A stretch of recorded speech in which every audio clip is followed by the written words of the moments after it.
অতিরিক্ত বিরক্ত বা প্রকাশ করা কি কোনো মানসিক রোগের লক্ষণ কিনা সে বিষয়টি কথা বলবো। অনেক সময় আছে যে আপনাদের আশেপাশে অনেকে থাকে, দেখবেন যে অল্পতেই বিরক্ত প্রকাশ করছে, রেগে যাচ্ছে, বিভিন্নভাবে কাজ করতে গেলে আপনারা এফেক্টেড হচ্ছেন। সো সেই বিষয়গুলো কি? কিসের জন্য হচ্ছে? বা এটা কি আসলে মানসিক রোগ কিনা সেটা আপনাকে অবশ্যই বোঝা দরকার। কারণ আপনি সমাজেই থাকেন, সমাজে এরকম মানুষ অনেক আছেন। বা আপনার ভিতরে যদি থাকে সেক্ষেত্রে কিভাবে কি করলে আপনার এই বিষয়গুলো থেকে আপনি মুক্তি পাবেন সে বিষয় নিয়ে কথা বলব। এজন্য অবশ্যই আপনারা যারা এই আমাদের চ্যানেলটিতে আছেন পুরনো, তারা অবশ্যই লাইক, কমেন্ট, শেয়ার করে আপনার মতামতটা জানাবেন। তাহলে হয় কি একটা ইন্টারেকশন আমি বুঝতে পারি আপনাদের অবস্থা। সাথে, সাথে এটি যদি এরকম হয় যে আপনারা বিভিন্ন রকমের বিষয় নিয়ে অনেক কিছু ভাবেন, কিন্তু আসলে কিভাবে কি করণীয় সেটা আপনারা জানেন না। তাহলে অবশ্যই আপনারা কমেন্টে জানাবেন। সেই বিষয়ে আমি আপনাদের কে বিস্তারিত বলব। আর যদি নতুন হয়ে থাকেন আশা করব অবশ্যই সাবস্ক্রাইব করে রাখবেন। কারণ একটা জার্নি, সেই জার্নিতে আমরা সবাই একত্রিত হয়ে বাংলাদেশের মানসিক স্বাস্থ্যটা কিভাবে ভালো করা যায় সেটি চেষ্টা করব। ধন্যবাদ। তো যেখানে আমরা কথা বলতেছিলাম অতিরিক্ত বিরক্ত বা প্রকাশ করা কি মানসিক রোগের লক্ষণ কিনা সে বিষয়টি। আপনারা অ্যাঙ্গার জানেন। অ্যাঙ্গার মানে রাগ। এই রাগটা হচ্ছে ম্যানেজমেন্ট করতে হয়। রাগ কিন্তু কোনো একটা রোগ না। অ্যাঙ্গার বলা হয় বা রাগকে বলা হয় এটা একটা অনুভূতি। এটা সবার ভিতরেই থাকবে কম বেশি। সো যদি এটা এমন হয় যে এই রাগটা অনেকদিন ধরে থেকে যাচ্ছে, আশেপাশের মানুষের সাথে সম্পর্কটা আগের মতো থেকে থাকছে না, আচরণগত বিভিন্ন রকম সমস্যা হচ্ছে, তখন কিন্তু দেখবেন যে ওই ব্যক্তি বিভিন্ন রকমের বিরক্ত প্রকাশ করে। এবং অতিরিক্ত বিরক্ত বোধটা হয়তোবা এমন হয় সে সমাজের মানুষের সাথে চলতে গেলে যে বিষয়গুলো ইম্পর্টেন্ট সেটি কিন্তু তারা করতে পারে না। তারপর যেটা হয় যে অতিরিক্ত এই যে রাগটা এটা হওয়ার পিছনেও কিন্তু অনেক সময় দেখা যায় যে কোনো একটা বিষয় যেটা তার সাথে যায় না, যে সেটা কখনো কল্পনাও করতে পারেনি।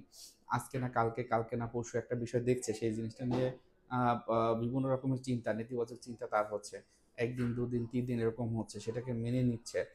কিন্তু ওই যে ব্যক্তি কোন রকমের সূর্য আসছে না। আরো বিভিন্ন রকমের সমস্যা একের পর এক তৈরি হচ্ছে। এই বিষয়টা যদি অনেক দিন ধরে থাকে, সচরাচর ১ম এ সে দেখে কিছু বলল না, মাফ করে দিল। এরপর ক্ষোভ হয়, তারপর একটু অভিমান হয়, একটা সময় বিরক্ত ভাব হয়। তো এই যে এরপরে যদি এটা দেখা যায় যে ভালোভাবে মেইনটেইন করা না যায় প্রপার ওয়েতে, তখন এটা কিন্তু এগ্রেসিভনেস, আগ্রাসী আচরণ কিন্তু চলে আসে। সো এরপর যেটা হয় bipolar mood disorder এর কথা আপনারা শুনেছেন, যেখানে মুডের ২ টো পুল থাকে। অনেক সময় অনেক ডিপ্রেসড মুডে থাকে অথবা অনেক বেশি হাইপার হয়ে থাকে। তো এই বিষয়ে যেটাকে আমরা বলি বা অনেক সময় ম্যানিয়া এবং হাইপোমেনিয়া। এবং যখন এই সময়টা কি হয় যে সে অতিরিক্তভাবে আ হাইপার হয়ে থাকে এবং যখন ডিপ্রেশনে থাকে তখন মেজাজের আ আ বিভিন্ন রকম পার্থক্য দেখা যায় এবং সেই ক্ষেত্রে তার বিরক্ত ভাবটা অনেক বেশি বেড়ে যায়। ছোটখাটো বিষয় নিয়ে অন্যদের ভুল ধরা, তাদের সাথে লেগে যাওয়া বিষয়টি কিন্তু কাজ করে। এবং ডিপ্রেশনের কথা তো বলতেই নেই। ডিপ্রেশনের ক্ষেত্রে কি হয়? ওই ব্যক্তি কারো সাথে মিশে না, কারো সাথে চলে না, একা, একা থাকে, খাওয়া-দাওয়া কম করে অথবা অতিরিক্ত খাওয়া-দাওয়া করে অথবা অতিরিক্ত ঘুমায় অথবা কম ঘুমায়। দেখা যায় যে এই বিষয়ে থাকতে, থাকতে একটা সময় তার ওয়েট লুজ হয় অথবা ওয়েট গেইন হয়।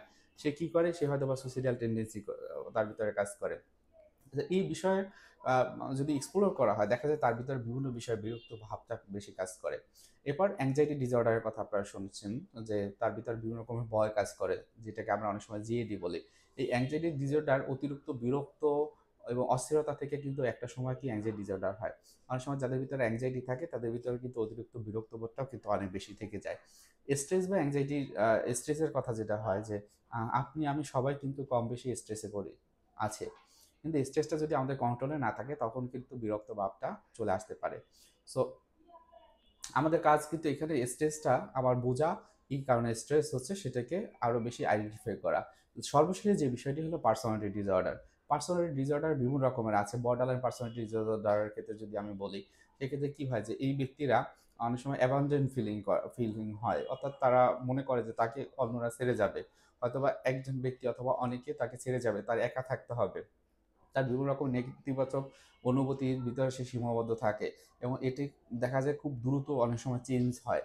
সো এই যে বিষয়টা এদের ক্ষেত্রে কিন্তু অতিরিক্ত বিরক্ত বোধটা হতে পারে। এখন কথা হলো অতিরিক্ত বিরক্ত বোধটা কিন্তু আপনারা দেখেই বুঝতে পারবেন না যে তার ভিতরে সাইকোলজিক্যাল ইস্যু আছে। সেক্ষেত্রে অবশ্যই কোনো একজন প্রফেশনাল সাইকোলজিস্ট অথবা সাইকিয়াট্রিস্ট এর কাছে আসতে হবে। তারা প্রপার ট্রিটমেন্ট দেওয়ার মাধ্যমে এবং ডায়াগনোসিস এর মাধ্যমে এটা কিন্তু আইডেন্টিফাই করতে পারবে। সো আজকের ভিডিও এখানে রাখছি। অবশ্যই আপনারা যারা আছেন ভালো লাগলে সাবস্ক্রাইব করবেন। এবং পরবর্তীতে কোনো ভিডিও রিকোয়েস্ট থাকলে সেটা কমেন্টে জানাবেন। আমি অবশ্যই চাইবো যে আমাদের এই যে চ্যানেলটি, এই চ্যানেলের মাধ্যমে আমরা সবাই মানসিক স্বাস্থ্যের জায়গাটাতে ভালো থাকবো এবং বাংলাদেশ অথবা বাঙালি যারা আছেন বাংলা ভাষায় কথা বলেন, তাদেরকে আরো ভালো রাখা যায় কিভাবে সেই জিনিসটি আমরা নিশ্চিত করব। ধন্যবাদ।